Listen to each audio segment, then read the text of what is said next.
Magandang gabi po, Luzon, Visayas at Mindanao.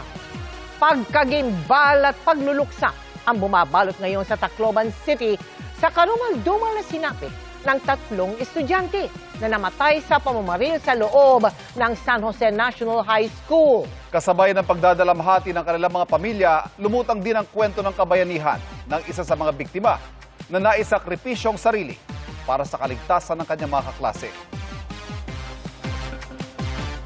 Mga kapuso, pero hindi nito pinapawi ang pait ng trahedya ang kanilang panawagang mapanagot ang mga suspect kahit pa menor de edad ang mga ito.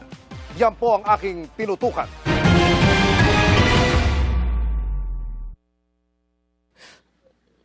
Gusto ko lang, I'm sorry. I'm sorry, Yasi. I'm sorry. I'm sorry, Yas. Hindi na siya makapagsalita kung ano nangyari sa kanya. Hindi na siya makapagsumbong sa akin. Wala na. Ang ano ko, sir, ligtas yung anak ko kasi nandun sa paralan. Doon pala magtatapos yung buhay niya.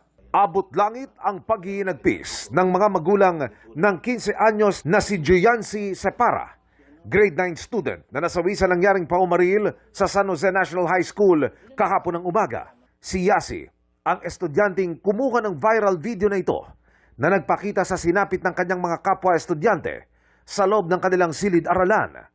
Pangalawa si Joyancy sa 3 magkakapatid pero ang plano niya para sa kasalukuyang school year, tinapos ng ginawang walang habas na pamamaril ng 2 niyang kaeskwela. Grade 10 siya ngayon, sinabi niya sa akin na, Mama, maniguro ako yan, gusto ko nun niya ma-honor. Gusto ko po makulong yung mga guardian, yung mga bata na yun, yung mga may-ari ng baril. Hindi yun mapunta sa mga bata kung hindi galing sa kanila yun. Sa viral video na kuha ni Joyancy, makikita ang isang lalaking estudyante na sa halip na magtago ay lalapit sa pinto para humarang dito. Siya, ang grade 10 student na si Chris Lawrence Fabian, ang pagiging Boy Scout. Kanyang naisabuhay hanggang sa huling hininga. Bakit po ba siya nakapagsalba pa ng buhay sa inyong palagay? Kasi po, nakabukas po yung pintuan, naririnig nila yung putukan. Sinarado niya yung pinto, hinihila naman nung gunman yung pinto, hindi niya binitawan. Nagalit yung gunman, binaril yung pintuan, lumusot po sa kamay at sa heart, sa lungs niya. Sabi po nila, hero siya kasi kung hindi daw po niya ginawa yun, marami pang namatay sa mga kaklase niya. Makikita sa viral video ang pagtama ng bala kay Chris habang nakaharang siya sa pinto. At sa isa pang video, makikitang duguan na siyang nakahandusay sa sahig. Sabi pa po niya sa teacher, tsaka po sa mga classmate niya kasi tinutulungan siya. Sabi niya, iwanan niyo na ako, iligtas niyo, umalis na kayo, iligtas niyo na yung sarili niyo. Pumasok lang po siya ng school para patayin lang po, ng ganun-ganun lang. Hindi lang po yung mga bata ang manugot, pati po ang mga magulang nila. Ang 12 anyos na nakababatang kapatid ni Chris, sugatan din habang tumatakbo palabas ng eskwelahan. Nung simulang umalingaw yung mga putok ng baril, nasa ka anak? Nandun po sa room namin, kaming lahat. Malayo ba yung mga bumabaril sa classroom niyo? Malapit lang po. Nasa kabila lang? Opo.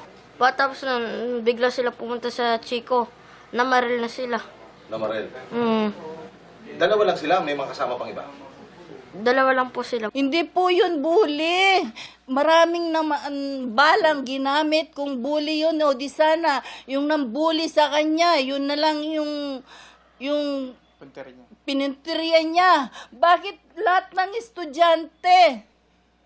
Bakit lahat ng estudyante ang pinunteriya? Hindi lang isa, hindi lang marami sila. Ang 14 anyos na si Ayesa Nicole Dazo, nakunan pa ng video habang bukat sa labas ng eskwelahan, makarang tamaan ng bala pero hindi rin siya naisalba. Justisya.